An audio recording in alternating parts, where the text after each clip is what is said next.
Kajian hati. Bunda. Semangat banget ya hari ini ya. Saya juga mau mendengarkan cerita-cerita bunda-bunda lainnya. Ada yang mau bertanya lagi? Assalamualaikum warahmatullahi wabarakatuh. Waalaikumsalam warahmatullahi wabarakatuh. Saya Anissa, sebenarnya namanya Anissa Mbak. Anissa. Beberapa minggu yang lalu saya baru berduka, kehilangan kakak saya yang pertama. Dan dari tahun 2022 saya kehilangan 3 orang sekaligus, 2022 sampai 2025. Yang tahun 2022 saya kehilangan adik saya. Waktu itu masih zaman COVID ya Pak. Adik saya telepon, katanya saya pingsan Kak kemarin. Bilang, kenapa? Nggak tahu, ini saya sudah di rumah sakit katanya. Ternyata hanya ada cairan di otaknya. Dan dia bilang dia senang karena bukan kanker dan tumor. Dia sudah bilang alhamdulillah yuk katanya, bukan kanker dan tumor katanya gitu. Adik saya itu nggak bisa dihubungi karena alasannya tidak boleh kena radiasi handphone kan. Saya tunggu, saya keluar dari rumah sakit. Siangnya saya ditelepon suaminya, dia langsung koma. Kejadiannya cepat sekali Pak Ustadz, karena belum pernah sekaget itu kan. Karena saya sangat dekat dengan adik saya. Lalu dia bilang, katanya suaminya bilang, ini Ina koma Kak Anissa katanya. Saya shock dan saya karena sudah sangat dekat sama adik saya sempat seperti orang waktu itu. Jadi saya guling-guling di lantai. Jangan ambil adik saya sempat berkata seperti itu Pak Ustadz. Karena kata dokter udah nggak ada respon sama sekali. Nah di situ karena hari Jumat akhirnya dilepaslah alat-alatnya. Di situ dia sakaratul maut, mukanya merah dan saya mesti mengikhlaskan adik saya. Kata suami saya, udah Nis katanya, jangan, kamu harus ikhlas katanya gitu, jangan nggak terima gitu kan. Itu saya lihat ibu saya yang sangat drop, sangat down melihat anaknya meninggal kan.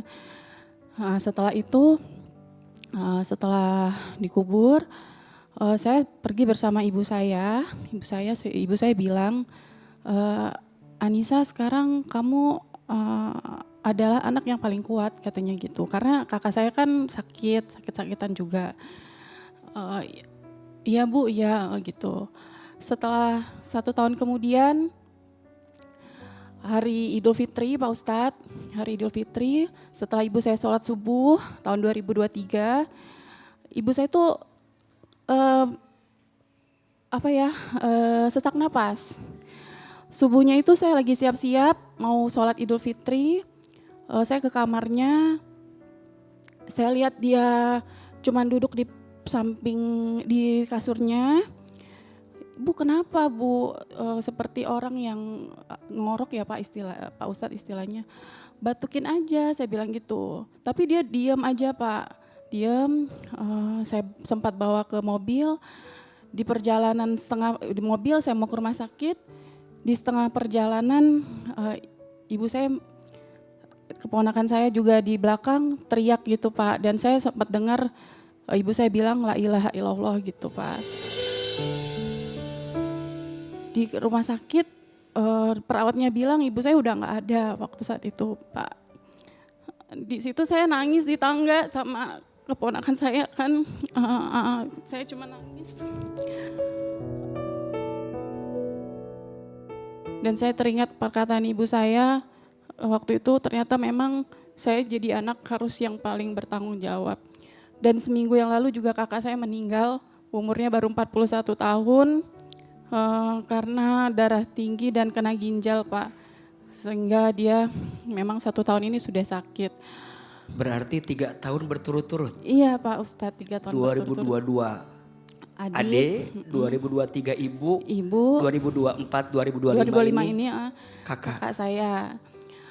Sebenarnya saya ini sering dikasih ujian dan saya menganggap ujian itu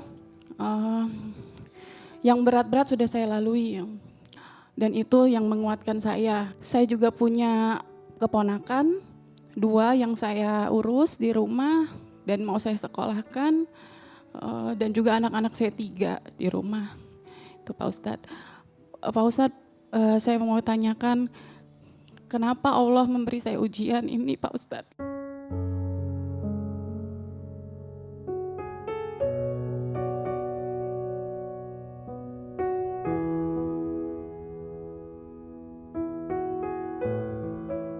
Iya, Bunda. Ternyata ujian yang kita rasa berat hari ini, mohon maaf, di luar sana ada orang yang ujiannya lebih berat daripada ujian yang kita rasakan. Setuju? Maka saya tidak akan pernah berhenti mengatakan, kenapa Allah menguji kita dengan ujian seberat itu? Karena Allah tahu kita sekuat itu. La yukallifullahu nafsan illa usaha. Setiap ujian ditakar, diukur dengan kemampuan. Setuju? 2, tentang kematian.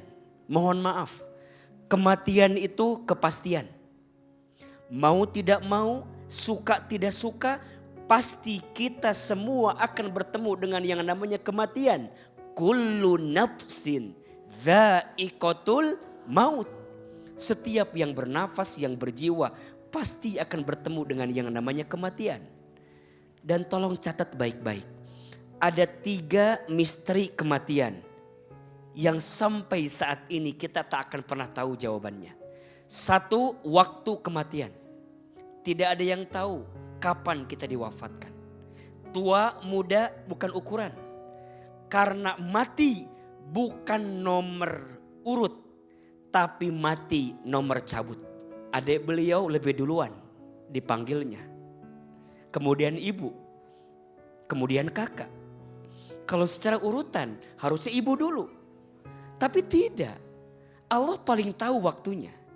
Yang kedua, tempat kematian. Tidak ada yang tahu di mana kita diwafatkan. Betul? Semua buminya Allah. Dimanapun wafatnya, misteri hanya Allah yang paling tahu. Dan yang ketiga, asbabul maut, sebab kematian. Tidak ada yang tahu sedang apa, di mana, lagi ngapain kita meninggal. Tapi yang jelas, kita diberikan kabar. Kata Nabi SAW, seseorang akan diwafatkan sesuai dengan kebiasaannya saat hidup di dunia. Apa di antara amalan yang akan meringankan sakaratul maut? Salah satunya sedekah. Salah satunya berbuat baik kepada orang lain. Dan betul, ternyata punya hati yang tenang, sabar, ikhlas. Itu juga salah satu yang akan meringankan sakaratul maut kita. Apa pesan yang mau saya sampaikan? Belajar, jangan membenci. Hati yang penuh kebencian hanya akan mengantarkan kesulitan dan kesempitan. Belajar memaafkan. Ternyata hati yang pandai memaafkan akan meringankan sakaratul maut yang datang dalam hidupnya. Jangan mendendam. Jangan menyimpan luka di hati. Kita butuh tenang. Bukankah yang Allah panggil adalah orang yang tenang? Ya ayyatuhan nafsul mutmainnah irji'i ila rabbiki radiyatan mardiyah fadkhuli fi ibadi wadkhuli jannati. Mohon maaf, satu musuh tidak akan mengantarkan kebaikan untuk kita. Lebih baik memaafkan daripada menyimpan kebencian. Kita tidak akan bisa menyenangkan semua orang. Ya, maka Allah tak meminta kita menyenangkan semua orang. Tapi yang pasti Allah meminta kita untuk tidak menyakiti setiap orang. Kalaupun kita disakiti, maafkan. belajar lebih tenang. Agar hidup kita tenang dan wafat juga dalam keadaan tenang. Husnul khotimah. Kanisa terima kasih sudah datang di kajian hati. Doakan terus adik, ibu, kakak yang sudah kembali. Percayalah doa dari Teteh untuk orang yang telah wafat. Insya Allah akan jadi kado terindah untuk mereka di alam kubur. Dan sekarang Teteh harus mengurus anak dari adik, dari kakak. Jangan khawatir karena masing-masing anak punya rezekinya. Dan biasanya ujian ngurus anak yatim itu memang tidak mudah. Ujiannya berat, ujiannya juga berat, sangat berat. Tapi ya begitulah rumusnya.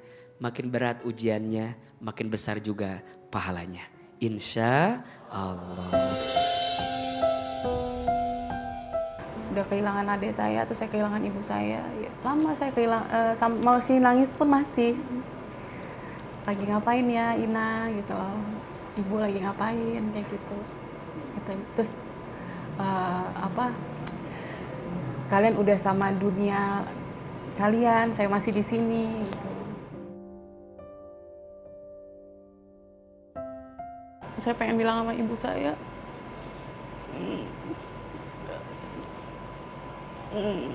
Ibu Nisa sendirian udah di sini gitu. Yang nguatin Nisa cobaan anak-anak. Ibu pasti udah bahagia kan di sana. Yuna juga kan nggak sakit lagi, Yovela juga nggak sakit lagi kan.